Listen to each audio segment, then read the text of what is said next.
Morning. This is Jonathan Vick from the Office of Health Insurance Programs, Division of Health Plan Contracting and Oversight. It appears that the number of participants joining is slowing down, so I think we can get started with today's webinar. I wanted Sybil, to first... Sorry, can we just start the record, make sure the recording is restarted? Thank you.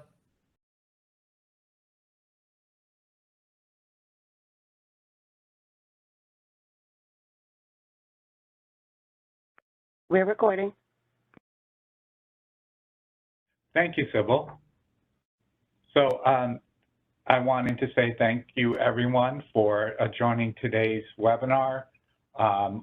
We wanted to make sure that plans were clear on the restart of this particular involuntary disenrollment reason, and also review some of the reasons that have already been started. As noted, the webinar is being recorded, and I will hand it over to Sybil to review the webinar logistics. Good morning, everyone.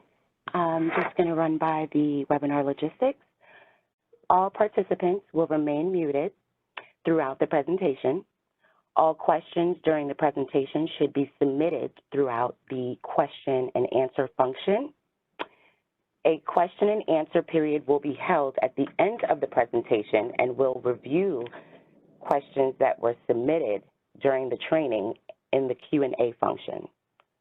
The webinar is being recorded and will be posted along with slides on the Department Health's webpage, COVID-19 guidance for Medicaid providers, newyork.gov, under the section Other Guidance Resumptions of Additional MLTC Involuntary Disenrollment. Answers provided to the questions submitted during the webinar will be based on current information and thus may not constitute a complete or final answer. Frequent asked questions documents will be posted on the department's webpage, COVID-19's Guidance for Medicaid Providers, newyork.gov, under the section Other Guidance Resumptions of Additional MLTC Involuntary Disenrollment. Questions will be answered as time permits, and any questions we are unable to answer will be included in the frequent asked questions document. Additional questions may be submitted after the presentation to mltc.tachealth.newyork.gov. Thank you. Thank you, Sybil. If you could move to the next slide. So what we'll be discussing today on the agenda is a background of the resumed MLTC involuntary disenrollments to date. We'll be reviewing and detailing the instructions to request the involuntary disenrollment specific to not in receipt of community-based long-term services and support. We'll be reviewing some scenarios as examples, providing a summary, and again, as Sybil mentioned, we'll have a period where we'll be going back and looking at your questions. And then, as noted, there's an appendix to this presentation, and of course, this PowerPoint, and including the appendix, will be posted on the department's website.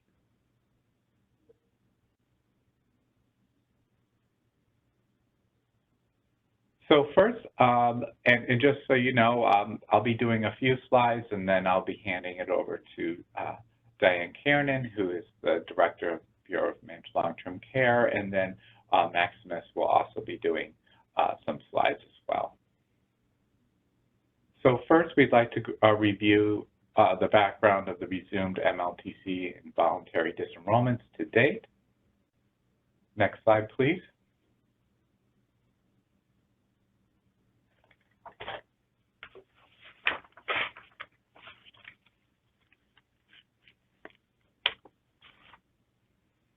Are we able to move to the next slide?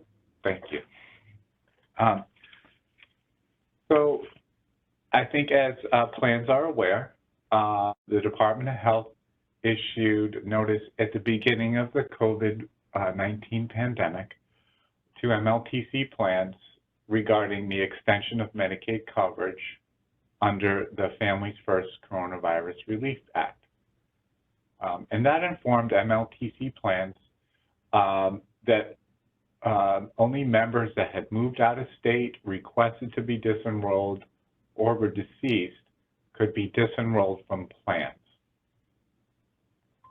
The subsequent CMS rulemaking later at the end of 2020 permits and actually encourages state Medicaid programs to resume certain disenrollment processes as long as comparable coverage is maintained. In other words, they maintain their Medicaid eligibility, but the states should be moving enrollees to the appropriate Medicaid coverage.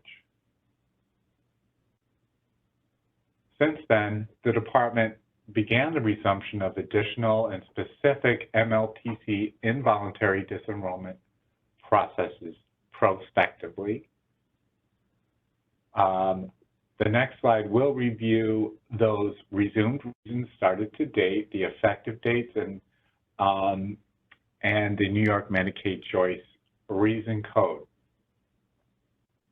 And again, there's a lot of detail on the COVID-19 guidance from Medicaid providers on ny.gov under other guidance resumption of additional MLTC involuntary disenrollment. So that provides the resources there. Next slide, thank you. So the first two reasons we restarted, I should say, in MLTC were on October 1st, 2021. No longer in the Medicare product. And this is specific to no member is no longer a member of the plan's Medicare Advantage program, the alignment. We also restarted in October 2021 that the reason for enrollee no longer resides in the plan service area. In January of 2022, we restarted two additional reasons. A member or family member engages in behavior that seriously impairs the contractor's ability to furnish services, reasons other than those resulting in the member's special needs. Reason code 31. And the member has been absent from the plan service area for more than 30 consecutive days. As you note, reason code 27A, B, and C. And today we'll be reviewing the next reason, which will be for disenrollment effective dates July 1st and thereafter, does not receive at least one of the following community-based long-term services and supports within the previous calendar month. Next slide, please.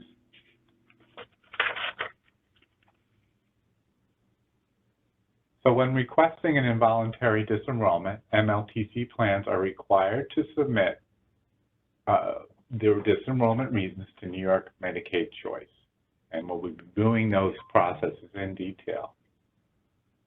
An involuntary disenrollment is a disenrollment initiated by the plan without agreement from the member. And an involuntary disenrollment requires approval by New York Medicaid Choice as designated by the department.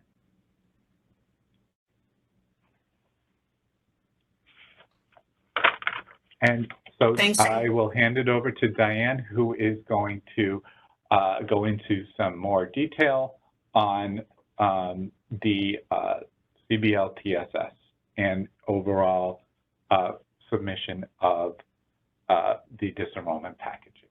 Diane? Good morning, everyone, and welcome again. I'm going to speak to some program and policy guidance here on instructions, and and then I will turn it over to Michelle Granger from Maximus, who will get at the specific instructions that Maximus will be looking for from the plans. Next slide, please. So this slide, is the plan's responsibilities on a high level in blue, and New York Medicaid Choice's responsibilities high level in the yellow. So let's start in the upper left. The MLT, what we'll be talking about and instructions on today are starting on the left.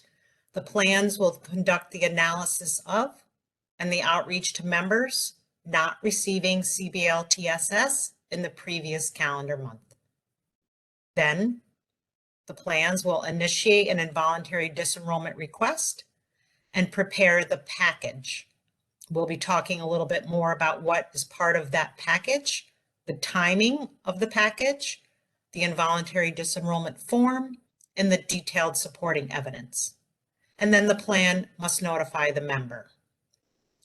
Once those last two steps are completed, the package will be sent to New York Medicaid Choice. The New York Medicaid Choice team, and they actually have two different teams, receives the package, reviews the package details, and makes an outcome determination, including the timing of the disenrollment request.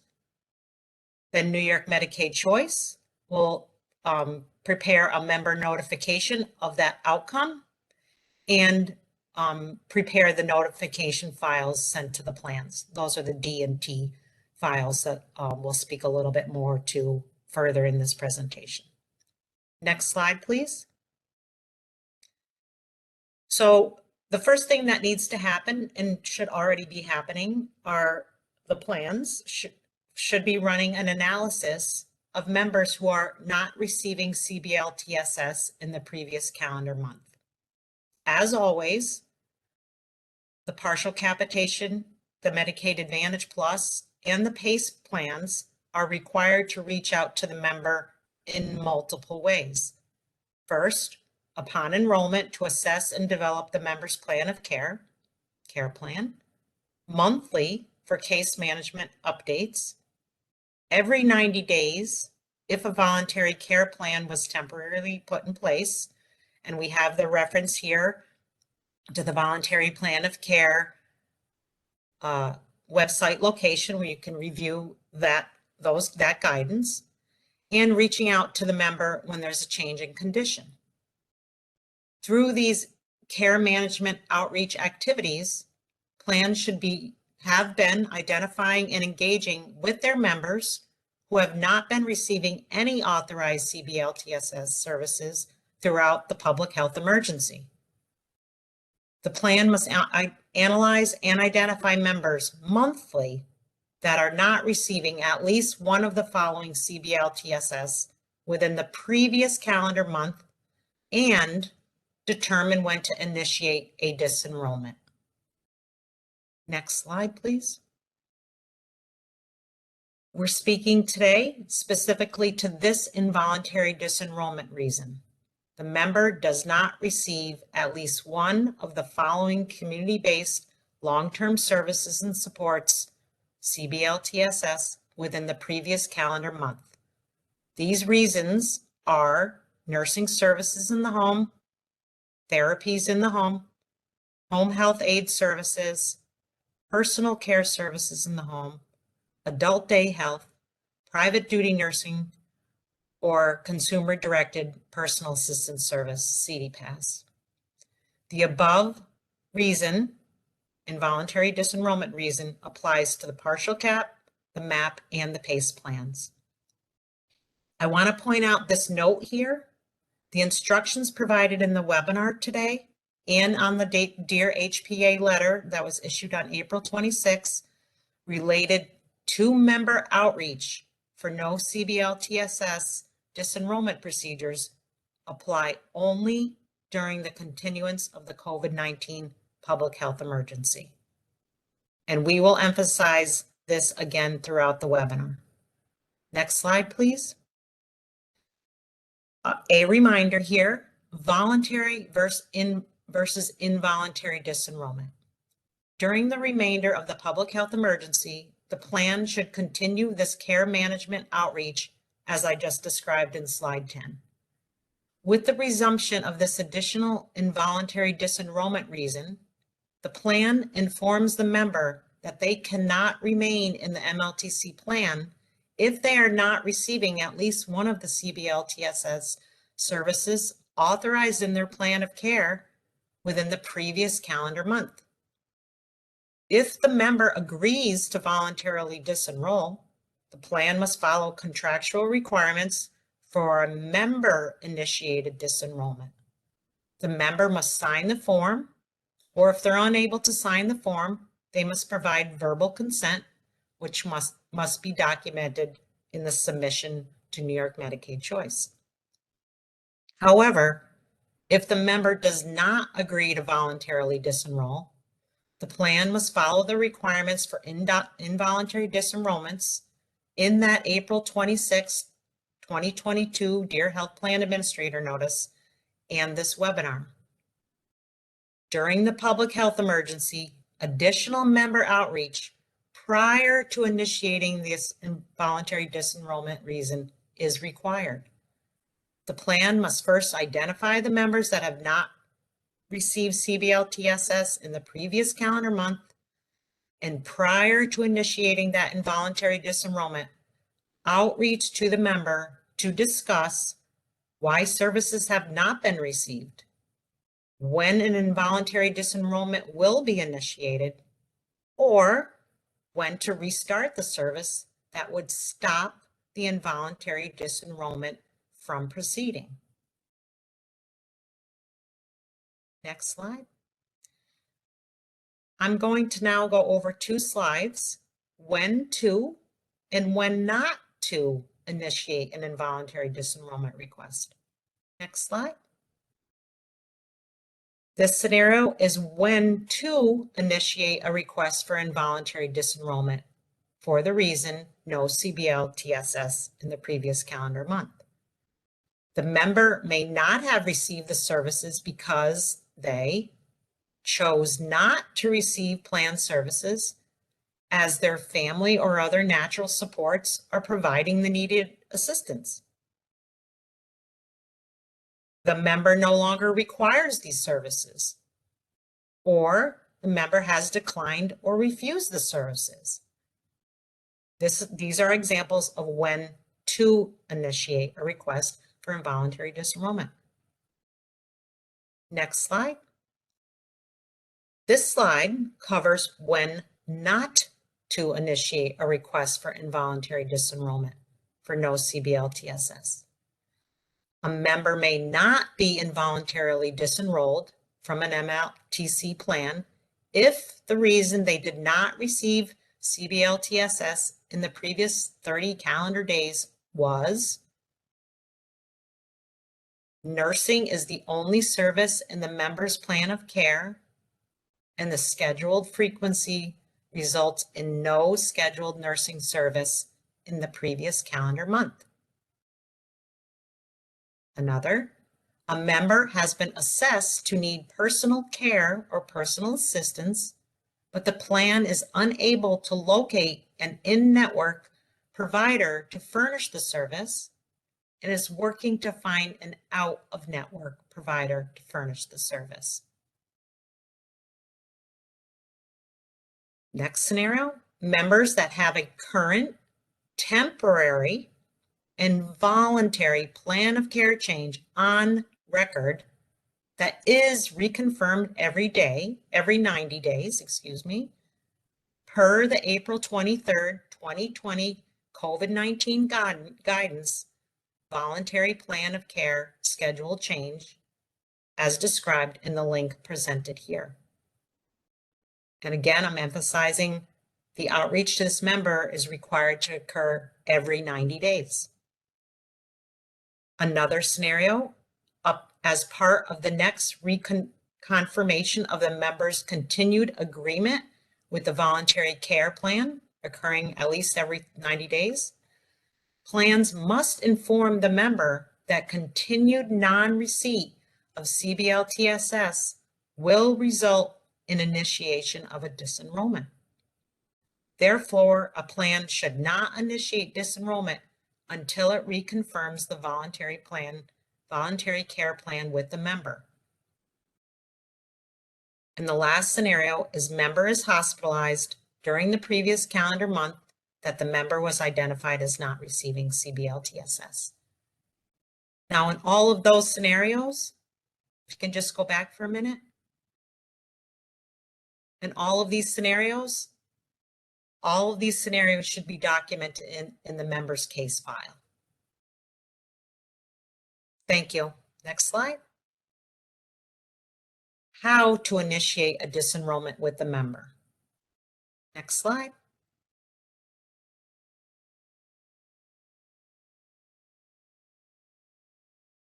I have 2 slides here before I'm going to turn it over to Maximus and have Michelle Granger from the New York Medicaid Choice team to describe more specifics. But before I turn it over to her, I'm covering 2 things that are emphasized in this note below. Plan outreach to the member before submitting the request to New York Medicaid Choice. This is a key feature in the Dear Health Plan letter and in the webinar instructions here. If the member meets the criteria above, which I shared in the previous slides, of when to initiate, the MLTC plan must outreach to the member to discuss voluntary and involuntary disenrollment options with that member. If the member does not voluntarily agree to be disenrolled from the plan, or if the plan is unable to contact or communicate with the member, after having made at least 5 reasonable attempts within a 30-day period to engage the member, and those 5 attempts should be a combination of phone calls and written notification. So this is a new procedure, policy being communicated with the resumption of this particular involuntary disenrollment reason. The plan may begin the involuntary disenrollment process for lack of CBLTSS. Again, please note this emphasis on the bottom of this slide. The instructions provided here related to member outreach for no CBLTSS disenrollment procedures apply only during the continuance of the COVID-19 public health emergency. So the member outreach needs to occur before initiating the involuntary disenrollment. And the member outreach needs to have at least 5 attempts, either or by phone and mail, that are documented. Not 4 attempts, not 3 attempts, 5 or more. Next slide, please. The involuntary disenrollment request. If no contact was made with the member and or with their authorized representative, the MLTC plan must document the specific dates and times of that combination of at least 5 phone and mail attempts within the last 30 days. Again, 5. It's not 4, it's not 3, it's 5. During the public health emergency, a home visit is not required, but may be utilized as an attempt to contact. The dates of the outreach attempts should be reasonably spaced across the 30-day outreach period and on different days of the week and times of day. It's logical to try to meet outreach to someone at different times. The 30-day period starts the date the report of members not receiving CBLTSS is run, and it usually is the beginning of each month. All information should be submitted to New York Medicaid Choice via the Secure File Transfer Portal, also known as Move It. If the plans have any questions, please contact New York Medicaid Choice, the Health Plan Affairs Department, which many of you already do on a regular basis. And we have noticed that since the Dear Health Plan letter was released on April 26th, we've had quite a few additional people join that traffic. Next slide, please.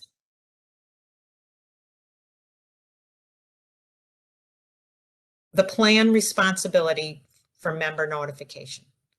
Once a MLTC plan has identified that a member has not been receiving CBLTSS, and the member has either declined to voluntarily disenroll, or the plan was unable to contact the member, the plan must send the member and their authorized rep written notification.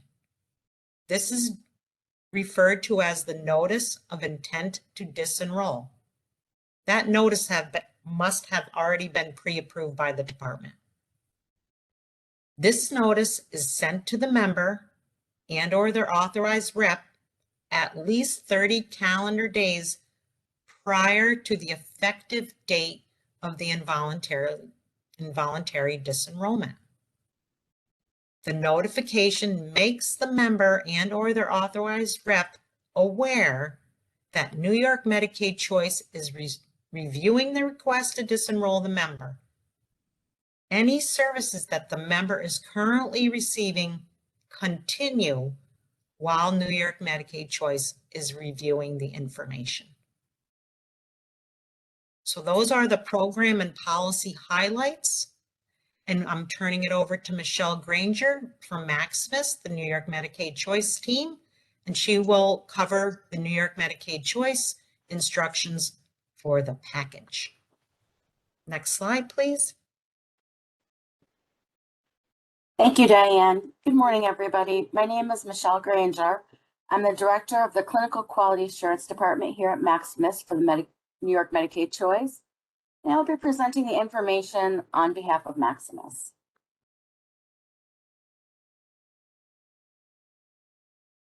So first thing that we're going to talk about this morning from us is the timing of the disenrollment request.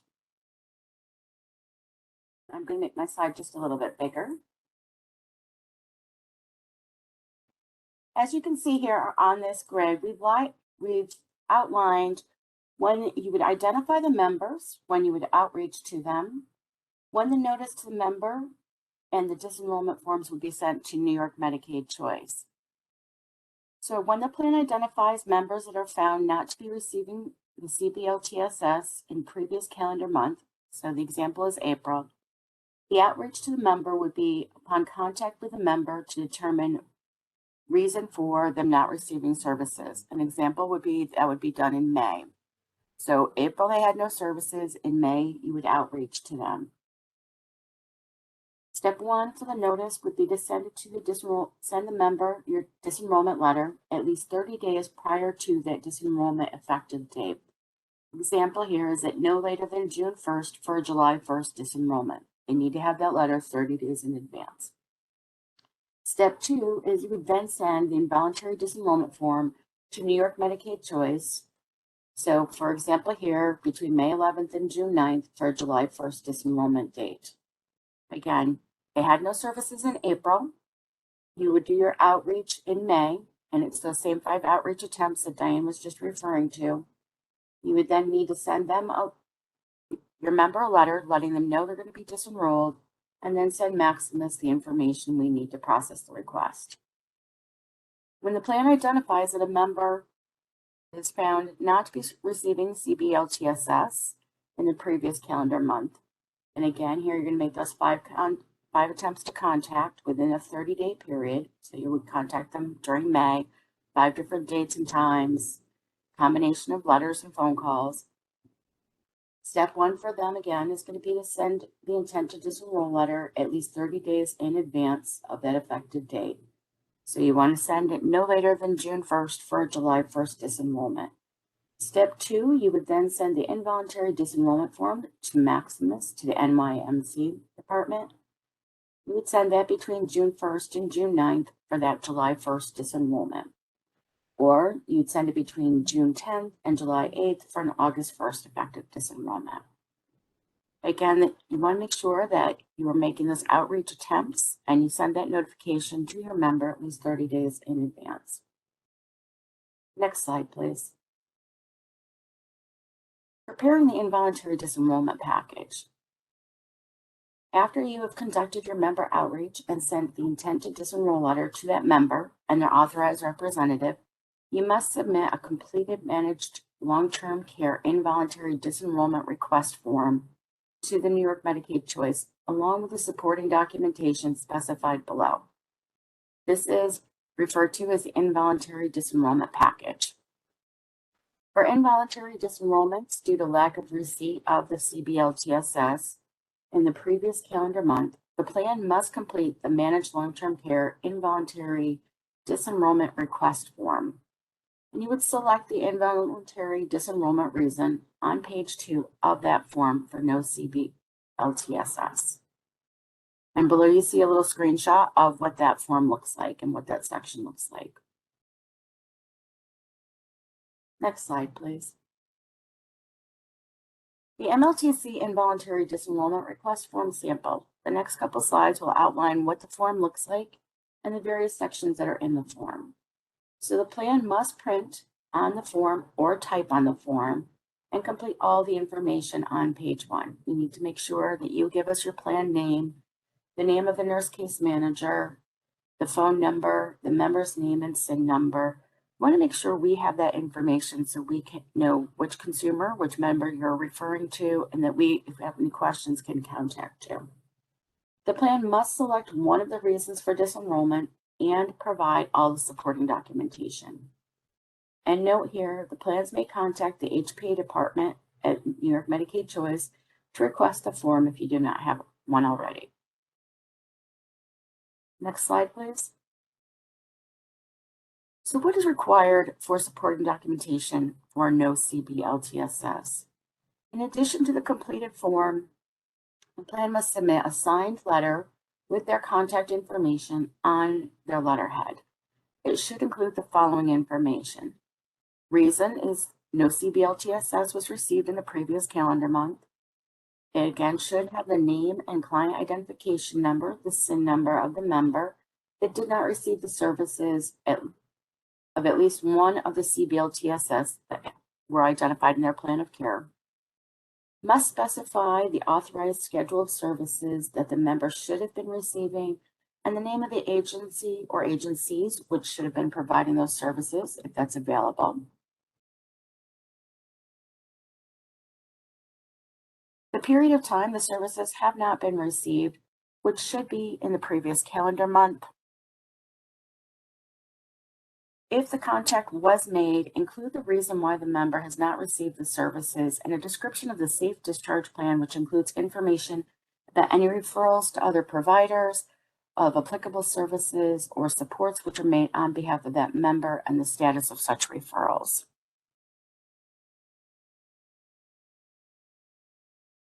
And reminder here, if contact was made, and the member can alternately choose to voluntarily request a disenroll, they must sign that voluntary disenrollment form, or they must provide verbal consent to that having been completed. Involuntary disenrollment evidence packet is not needed if they're going down the voluntary disenrollment process. Next slide, please. New York Medicaid Choice processing involuntary disenrollment requests. What happens once it gets to New York Medicaid Choice? Next slide, please. First step is that the NYMC, New York Medicaid Choice, will determine if that package is complete. Did the plan submit everything to us for us to process? As NYMC reviews the submitted request, they'll look to see if the involuntary disenrollment package, referred to as the package, is incomplete. New York Medicaid Choice will issue a request for additional information. So again, that complete package includes that letterhead, all of the things that were just on the previous slides, making sure the form is complete, your contact information. If it is not complete, the department will request additional information via email back through the MOVE It to our secure system. Plan will then have 6 days, and that's 6 business days, to submit that missing information. If the missing information is not received within that 6 business days, the original request will be closed, and the plan must submit a new involuntary disenrollment request. If the request is closed, again, the plan is notified through Move It, and the member will remain an enrollee of that plan.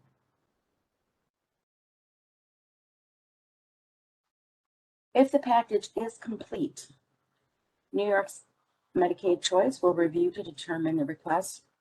If the request is because the plan is unable to reach that member, or if the member was contacted but refused to voluntarily disenroll.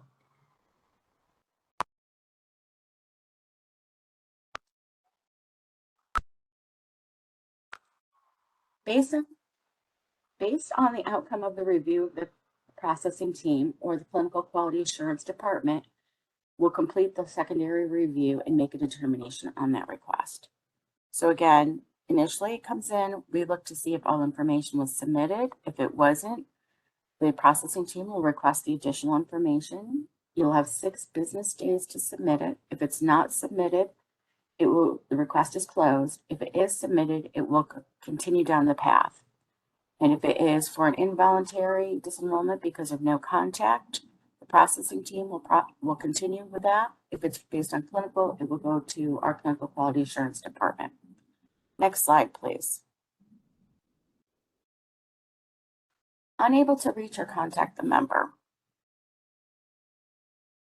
So if the reason for disenrollment is because the plan is unable to contact that member, the plan is required to submit documentation of the dates and times and the attempts to contact the member, along with the method of how that attempt was made, phone, mail, in person, etc.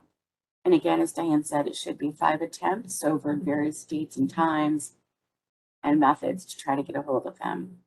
There should be at least 5 documented attempts that were made over different days, times, including that combination of telephone calls, written notification. These outreach attempts must be over a 30-day period, and that begins after the member has been identified as being in non-receipt of services. So once you get that report that tells you that the person is not getting services, you should be getting outreach attempt. Copies of the written notification issued are encouraged to be included for our fair hearing in case the consumer decides to request a fair hearing afterwards. The processing team will review the package to ensure that the attempts meet the requirements to contact the member. Based on the review of the submitted package, the processing team will make a determination to either approve and confirm the request to disenroll a member or to overturn the plan's request to disenroll the member. Both decisions will be communicated back to the plans via the D file, and the D files will be referred to in the appendix at the end of the PowerPoint.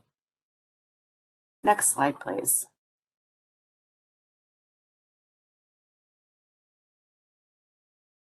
So when the member refuses to disenroll, and they're not for No CBLTSS, if the reason for disenrollment is because the member was not in receipt of the community-based services in the previous calendar month, and the criteria was met to A, initiate the involuntary disenrollment, B, the member was able to be contacted, and C, the member is refusing to voluntarily disenroll from the plan, the request is reviewed by the Clinical Quality Assurance Nurse Specialist Department, and we refer to them as our QANs. Upon receipt of the package, the QANs department, which is staffed by RNs, will be assigned to review the submitted documentation and review the most recent community health assessment, the CHA, in the UAS if it's available. The QANs will review the information submitted to determine if there is a safe discharge plan and if the member continues to need services. If there is a plan in place to have services provided by somebody else. This will only apply if the member was contacted and refused to disenroll. If there is no safe discharge plan in place, the request for involuntary disenrollment will be denied.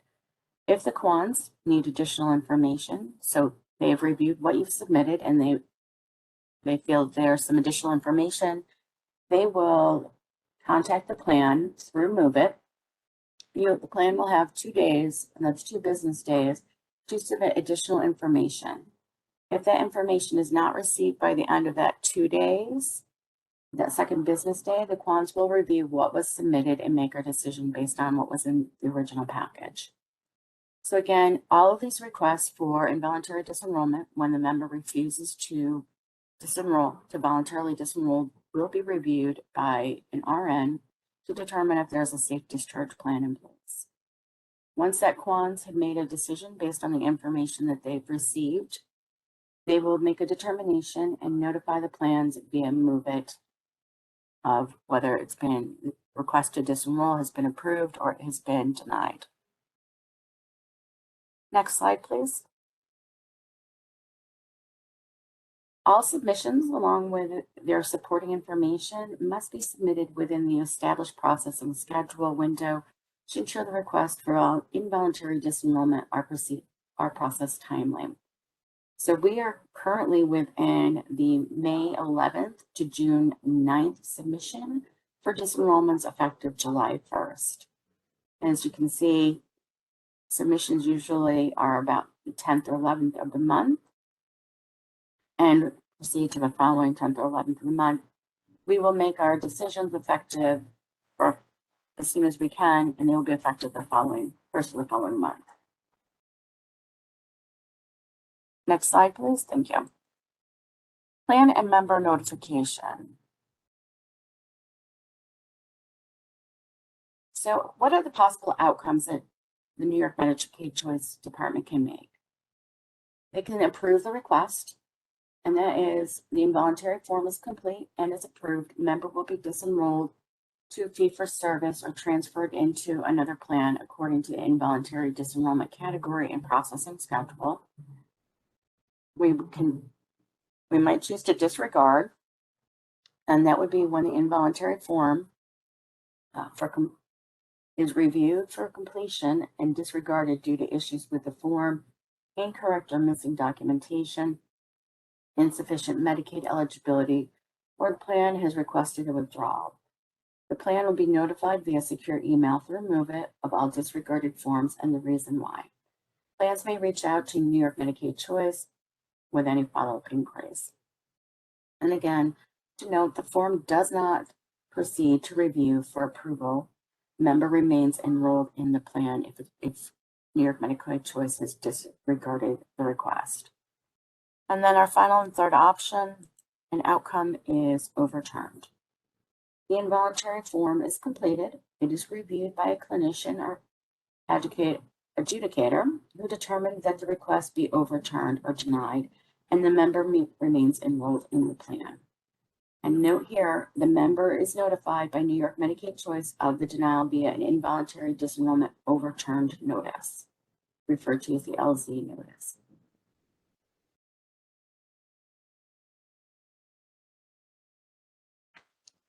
Okay, plan notification will also occur through D files and T files, which are included in the appendix.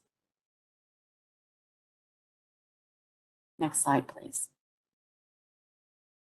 Member notification. So members are mailed outcome notices at the conclusion of the involuntary disenrollment review process when New York Medicaid Choice has either approved or overturned the plan's request to involuntary disenroll them. When NYMC approves the request to involuntary disenroll a member from the plan, they will issue the MLTC involuntary confirmation notice to the member. We'll have a sample of that on the next slide. When NYMC overturns the request to involuntary disenroll a member from the plan and they remain enrolled with the plan, NYMC will issue the MLTC involuntary disenrollment request overturn notice to a member. New York Medicaid Choice will mail the outcome notices within 2 to 3 business days to the member's address on file and to the authorized representative address if applicable. Outcome notices are generated in English and are available in Spanish. If New York Medicaid Choice disregards the request, no notice is sent to the member from New York Medicaid Choice. It is the plan's responsibility to notify the member of the outcome.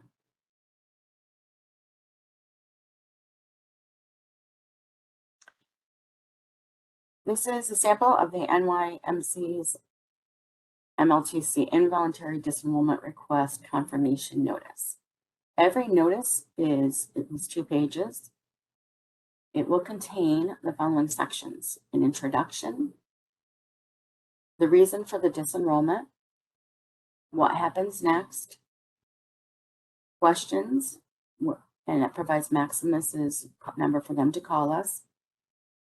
The section on the Independent Consumer Advocacy Network, ICANN, that tells them what their options are.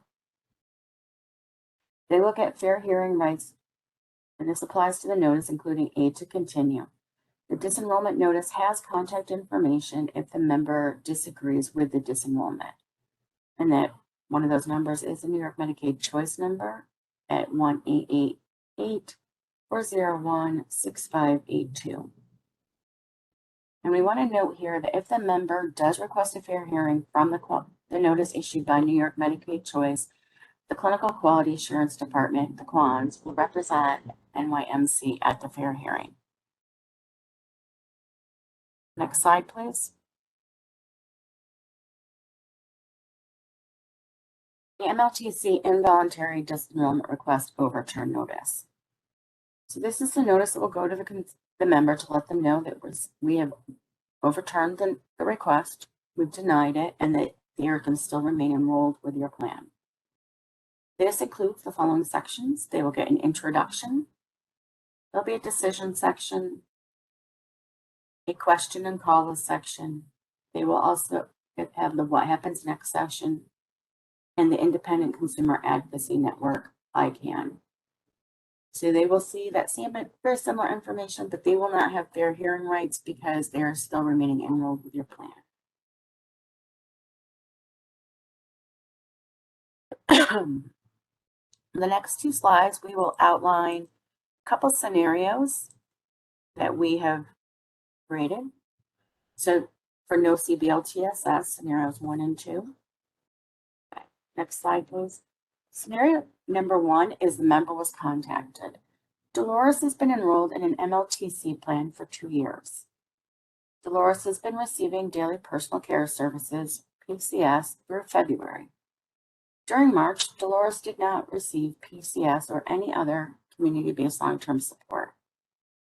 Dolores has declined the need to have PCS any longer.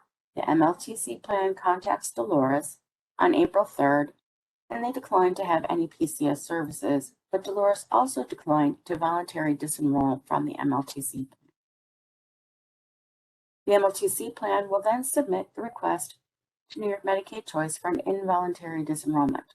We'll complete the package, submitting all the required information, including any clinical evidence that supports the safe discharge plan. The QANS department will review the submitted clinical information, and they approve the plan's request to disenroll Dolores. Dolores will receive a confirmation notice from New York Medicaid Choice that she will be disenrolled from the MLTC plan, the effective date of the disenrollment, and her fair hearing rights. The plan will be notified via MoveIt.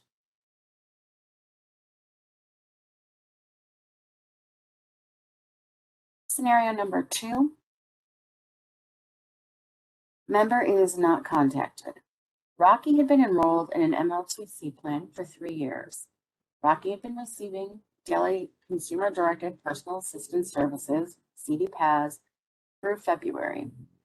During March, Rocky did not receive CDPAS or any CBLTSS services. Rocky refused services as Rocky's daughter is now living with them and providing care to Rocky. The MLTC plan attempted to contact Rocky 5 times by combination on phone and letters in April. The MLTC plan documented all attempts and dates of outreach and lack of response. Rocky was unable to be reached. The MLTC plan will submit the requested to New York Medicaid Choice for the involuntary disenrollment and will complete the package. New York Medicaid Choice makes a determination to process the request and send a confirmation notice to Rocky. The MLTC plan is notified through MoveIt of the determination. If the specific details in how and when the MLTC plan attempted to reach Rocky at least 5 times in 30 days are not documented in the package to New York Medicaid Choice, New York Medicaid Choice will make a determination to overturn the request. The MLTC plan is notified through MOVE-IT of that determination. An involuntary disenrollment request overturn notice would then be mailed to the member to notify Rocky of the outcome and that they remain enrolled in the plan. And the plan would be out of compliance with the contractual obligations to involuntarily disenroll Rocky for no receipt of CBLTSS. So again, if it's not submitted, all of the information and all the attempts are not submitted to New York Medicaid Choice to review, this will be overturned and Rocky would remain enrolled. And at that point, the plan would be out of compliance with the contractual obligation to involuntarily disenroll Rocky for lack of CBLTSS.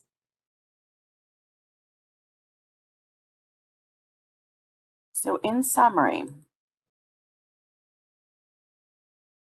next slide. The New York State is resuming the process to request an involuntary disenrollment for members who have not received the community-based long-term support services in the previous calendar month. MLTC plans may submit their request beginning May 11th, 2022, and thereafter to New York Medicaid Choice for determination and include the supporting information. And again, we want to make sure that you fill out the form, submit all the necessary information, submit your request on your letterhead with all the contact information. All needs to be part of the package when it's submitted. Upon receipt of that request, New York Medicaid Choice will review that to determine if all the required information has been submitted with the request. Requests are then reviewed and an outcome is determined. Based on the information that was submitted, New York Medicaid Choice will make a determination to either approve, and a notice is sent to the member. MLTC is notified via MOVE-IT, and that's to approve the request to disenroll. To overturn, and again, a notice is sent to the member. The MLTC will be notified via MOVE-IT, and overturn means the member stays enrolled with your plan, or to disregard, and that is no notice is sent to the member by New York Medicaid Choice, but MLTCs will be notified via MOVE-IT, and the member still remains enrolled in your plan at that point. Next slide, please.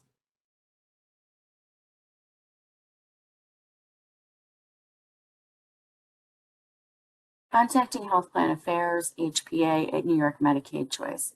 So to contact HPA at New York Medicaid Choice, plans may directly email HPA, and that's as long as there's no PHI in that email. So if you have a very generic question, you can email them directly. If you are sending information about a specific member and your request contains any PHI at all, they must be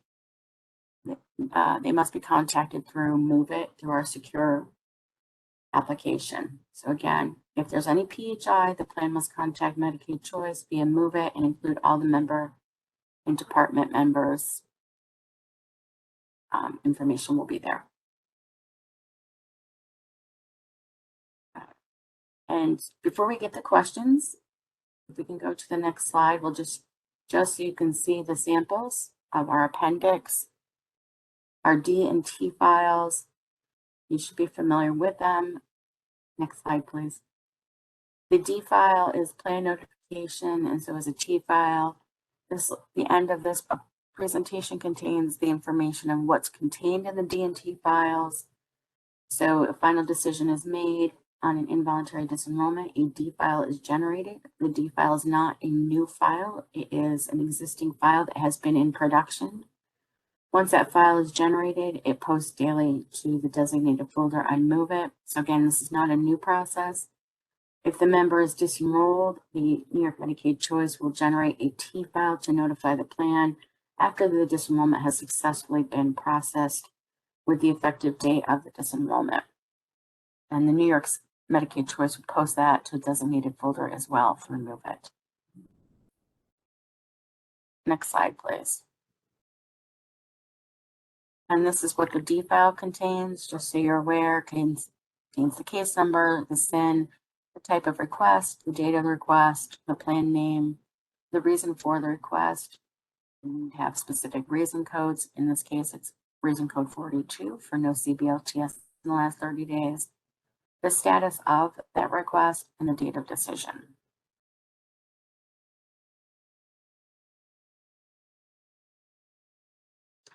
And this is just a shot of what that file would look like.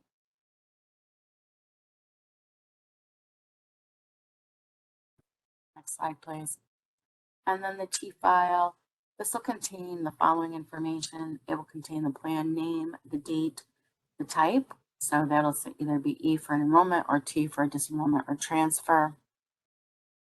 The transaction code, the SIN number, the consumer name, their date of birth, their address, their phone number, expiration date, or which is also the disenrollment date, and the disenrollment source. In this case, it would be involuntary disenrollments.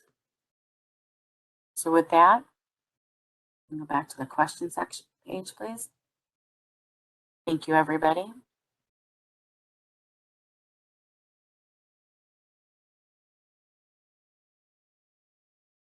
Thank you, Michelle. This is Diane Kiernan, and we have a number of questions here in the Q&A, and we will go on mute momentarily to prepare answers to those, and you will see some answers that have been provided to those questions, and we'll be back with you in just a minute.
There's a question here. What is the HBA email? Michelle and the Maximus team, or Noelia, can you answer that question with the email, please?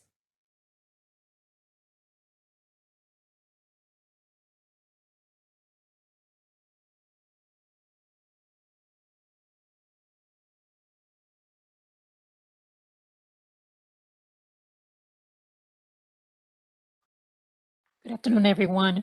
We will get back to you on the HPA email and send it to all of you.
Okay, this is Michelle Granger from Maximus. I see a couple of questions about what is a safe discharge plan.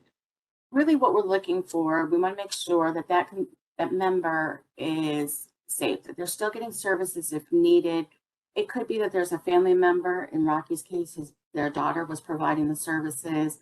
Maybe that they don't need services. They could be getting it from a community-based organization.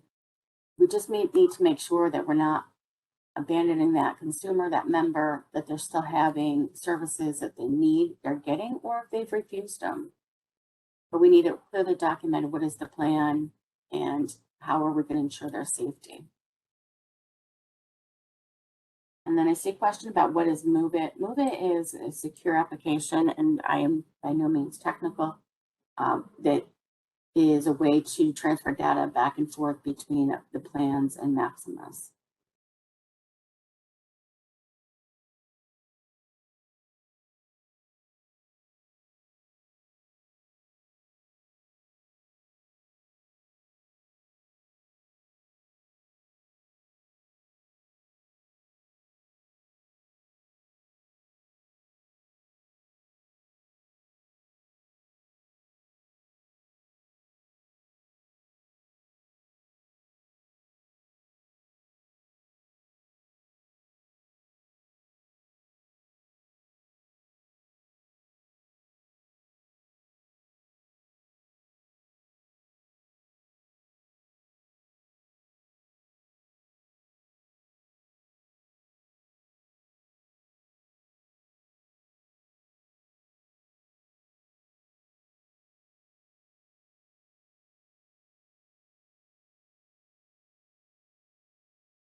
Hi, it's Jonathan. I think I'm going to answer or address the question from Carissa, which is how should plans handle members that refuse to speak with the plan? If the member has threatened the plan and requested to stop receiving calls, are we to continue outreach for 5 attempts prior to submitting the involuntary disenrollment? So, not sure of the timing of when the member may have, in this particular scenario, indicated to stop receiving calls, but if you're in the outreach period for this involuntary disenrollment reason, and you contact the member via phone and they, you know, are saying, don't call me, and you're not able to communicate, you know, the outreach of what's going on with the potential involuntary disenrollment, I think you would send some letters to confirm during that 30-day period. You could also attempt a home visit if appropriate. Again, it sounds like there might be a behavioral issue with this particular consumer. But yeah, you should attempt to contact, and I think you would want to document in your packet to New York Medicaid Choice that you've attempted to contact via phone, for example, and the member refused to discuss, but you followed up with some mailings.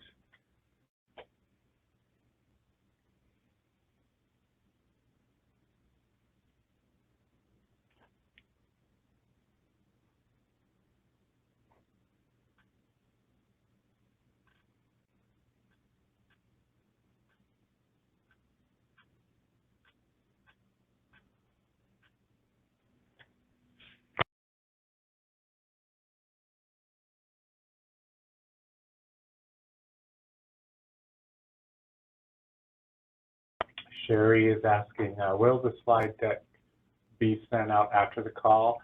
The slide deck will be posted.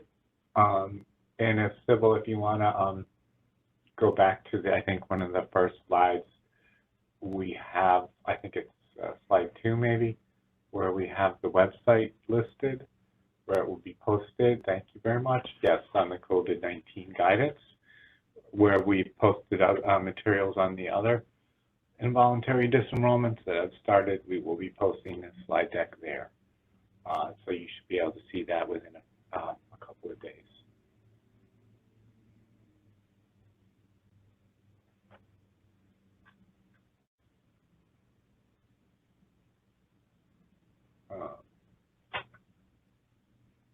Malia, I think, is asking a mail outreach attempt counts as as an outreach attempt, one of the 5 attempts required, if a member can't be reached via phone or in person.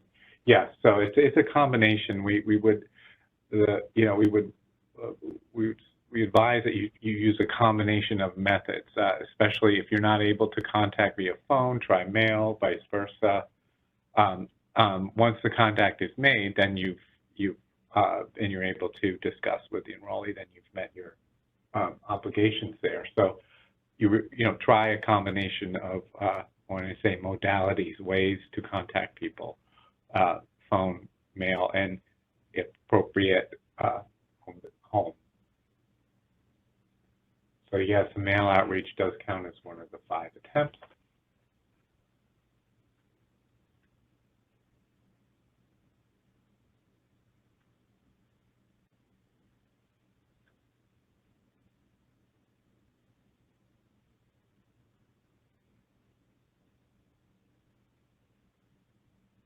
Okay, it's Michelle from Maximus. Looks like there's a couple of questions about time frames. Just so we're clear, the time frame for if the package is sent to us and the processing team requests additional information, you plan to have 6 business days to submit it. If at the 7th business day it's not submitted, it will be disregarded. So it can be sent in at the very end of the 6th business day, and we would still continue with that request. There was another question is about how long Maximus usually will process them. Generally, we try to do 3 days to process and make the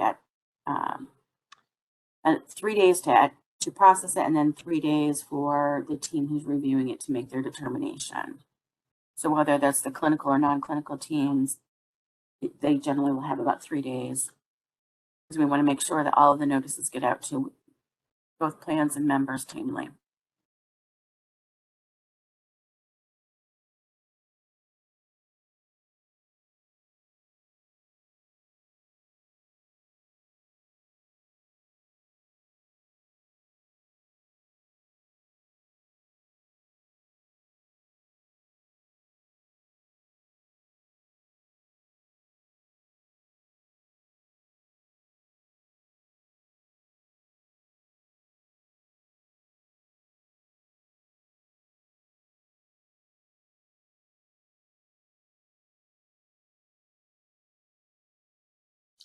This is Diane. There's a question in here. Please confirm that moving forward, members who are refusing services or is unable to reach falls under no longer receiving services reason on the form.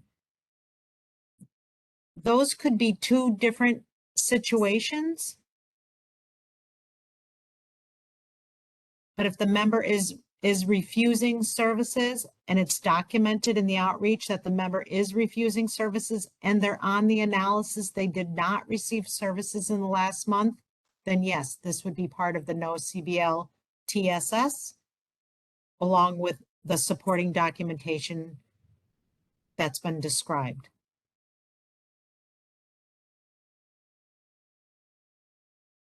The other scenario is if the member's refusing, but the analysis is showing they did receive services, that's a different scenario. So it really depends on what you're running in your analysis each month and what's going on with each of those cases and what you have documented.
There's a question, do we need to notify the member, both the member and the authorized representative, in writing about the disenrollment? We did note in one of the slides that indicated and/or. So, you know, this is based, I think it's really based on the, you know, the consumer's preference and what they've indicated to you, the plan, as to what, where the authorized reps should be included. So if the authorized rep, that they've given permission for the authorized rep to be included in enrollment notifications, then the plan needs to send it to the authorized rep, because that's what this is. So you really need to look at that case file and to see what permissions and authorizations have been given by the enrollee for authorized reps. It certainly is best, you need to do that if the enrollee has indicated as such.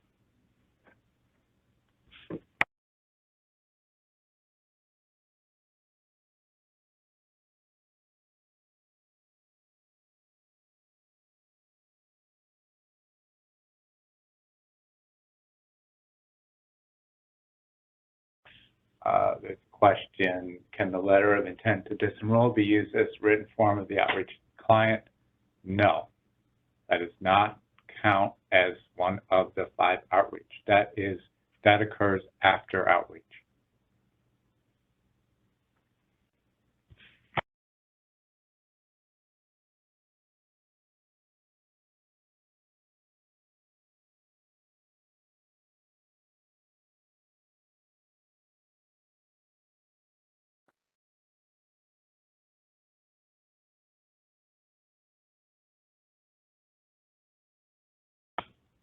Oh, we have a question. Are members that are currently in a short-term nursing home rehab or a custodial nursing home stay or long-term nursing home stay, are they excluded from disenrollment? They would not be included in this reason. The long-term nursing home stays, disenrollments are being conducted and batch every several months by the state, and we have not started some of the other reasons that could include your question. So keep a lookout. Again, this is one reason that we resumed. We do plan on resuming other reasons later on this year.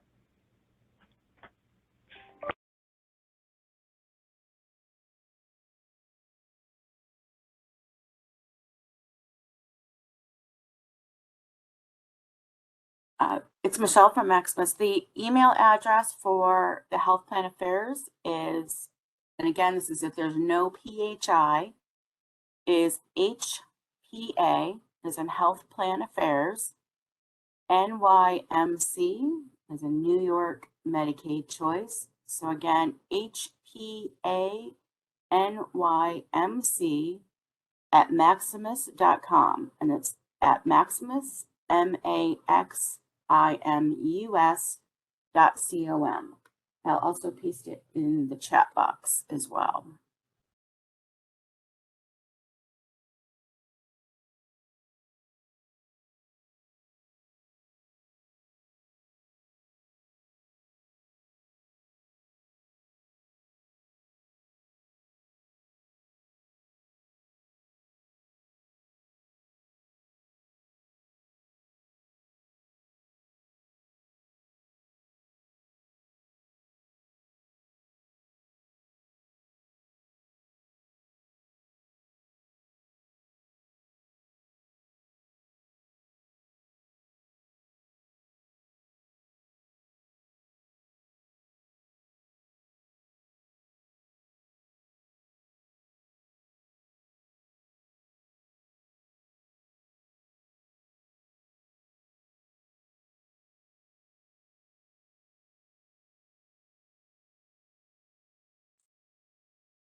There's a question here, and I apologize if it's been answered. If a member initiated a voluntary plan of care change in the past, but the plan has not been reconfirming every day, will that be considered a valid reason for involuntary disenrollment? I think there's a couple things here that need to be peeled away from each other. That voluntary plan temporary and voluntary plan of care every 90 days has a policy, and the plan is responsible for reconfirming that every 90 days. So the plan needs to do that. If the member, and then you will run your analysis and find out if the member is not receiving CBLTSS, and then outreach the member again. So you're either reconfirming or you're doing your monthly outreach.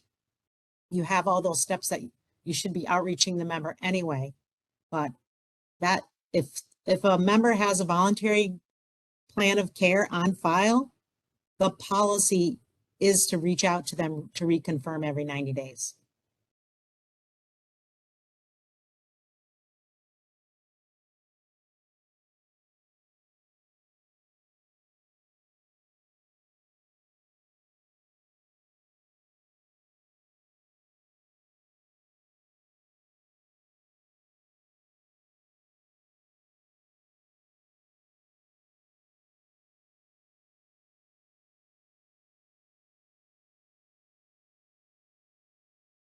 Wendy is asking a question. If the consumer is out of the service area for more than 30 days and came back to the service area but refused service, does the No CBLTC start when a consumer was out of the area, or it starts on the date the consumer is back to area but refused service?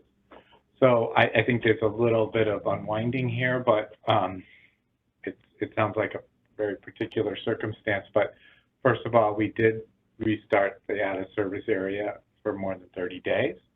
Don't know in this particular example when the plan became aware they were out of the service area. But if the plan did become aware, they should have gone down that path with the out of service area. But if the timing is such that the person's back before you could initiate the out of service area disenrollment, then I would utilize the No CBLTSS within the last 30 days.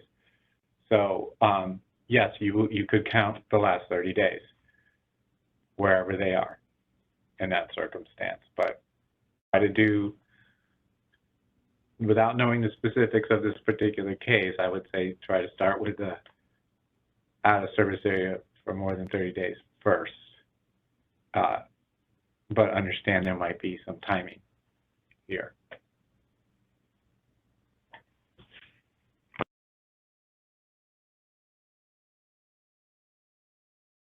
There's also another question about if the member moved out of New York. That reason has been an active reason under the public health emergency.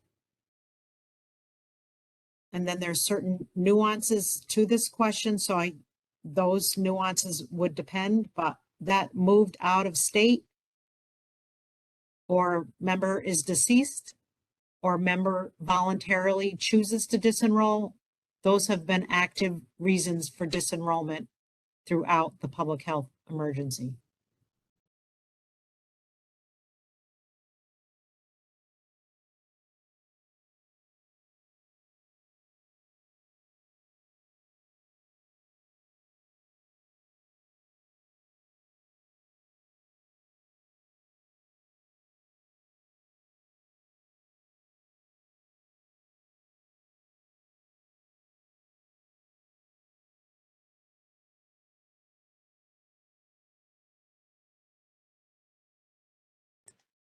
There's a question here, is I believe member is scheduled for reassessment this month. That is separate than the plan's analysis that the member has not been receiving CBLTS in the previous calendar month.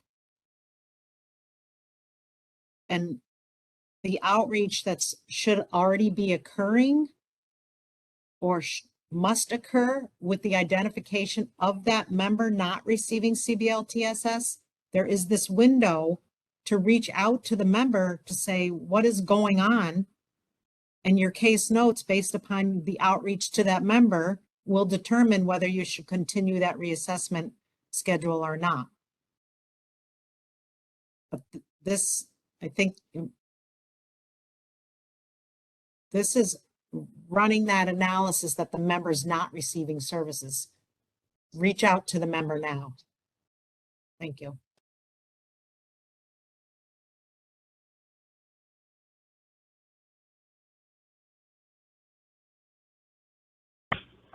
Just another question on nursing home. As previously, if there's a long-term nursing home stay, the state is handling those disenrollments through the batch disenrollment process, which plans have certainly a role in, as you know. If it is a short-term stay, you would not initiate this No CBLTSS.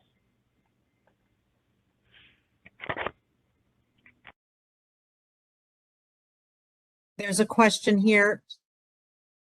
If the plan unable to reach member notice has not been approved, please submit that to your plan manager. Because 5 phone attempts alone do not meet the protocols we just described in this webinar or the Dear Health Plan letter.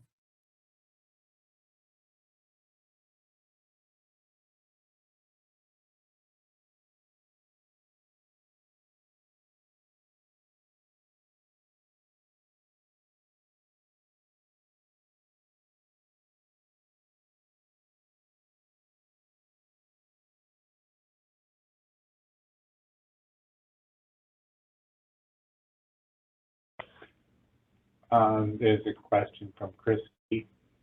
If a member requested to put all personal care services on hold due to COVID, does that fall into the temporary voluntary plan process? So it sounds like the, and again, that process was outlined in April 2020, and the guidance is there on the website. So it sounds like there should have been a temporary or voluntary plan of care change there. But as we noted in the slides, and we've been discussing, the plan will, needs to check in on that every 90 days. And, as the slides indicated in that check-in, the plan will need to inform the consumer that they're going to need to start receiving CBLTSS in order to stay in the plan. There could be other services besides personal care, and just that's important to remember. It's not just personal care; it's all of the CBLTSS that we have listed.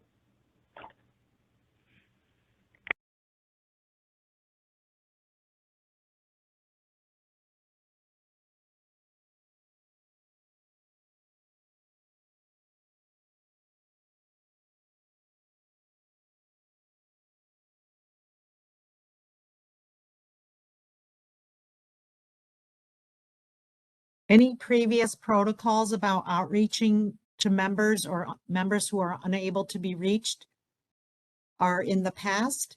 The protocols are described in the Dear Health Plan letter on April 26th and this webinar today. 5 outreach attempts to the member in a combination of phone and letter. 5, not 4, not 3, 5, at least 5. Reasonable attempts over a 30-day period.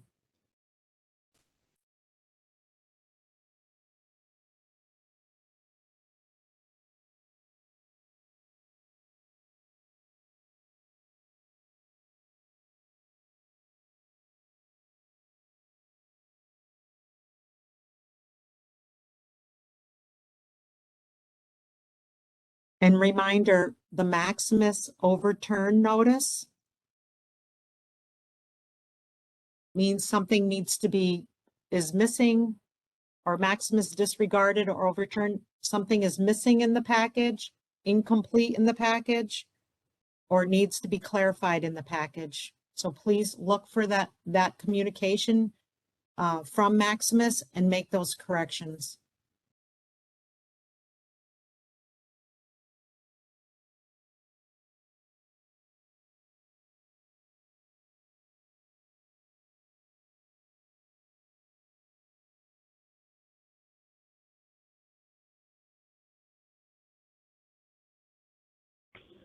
Well, Evelyn, I think has a question about what's going to happen after the end of the public health emergency.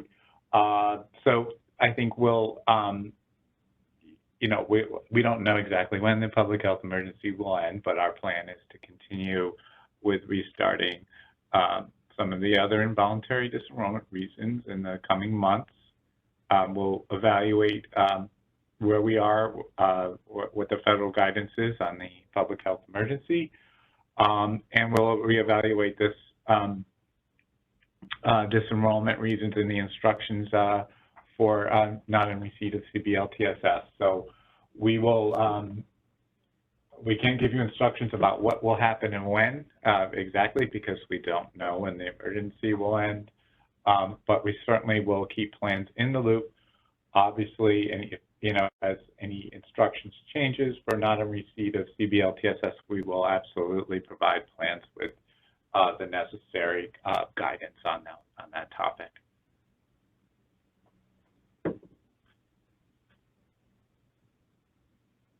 And we are also working on the updating the form. We know that the involuntary disenrollment form, we know that some of the reasons that we need to add have to be, you know, we're going to need to modify the form to accommodate the additional reasons. So look out for that too, for updated form. And we have Just a 1 reminder. minute to go. Just a reminder for everyone, yes, we will post this slide deck on the website where the other resumption of additional involuntary disenrollment guidance has been posted. It'll probably go up on Monday. We'll just want to make sure what we're putting there is.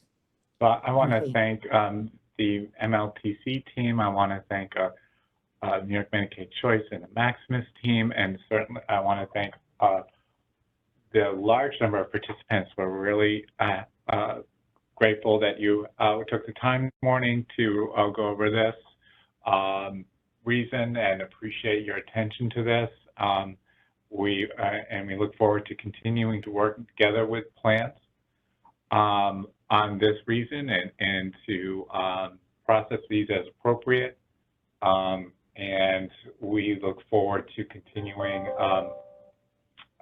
again, with working with plans on this reason and other forthcoming reasons for involuntary disenrollment.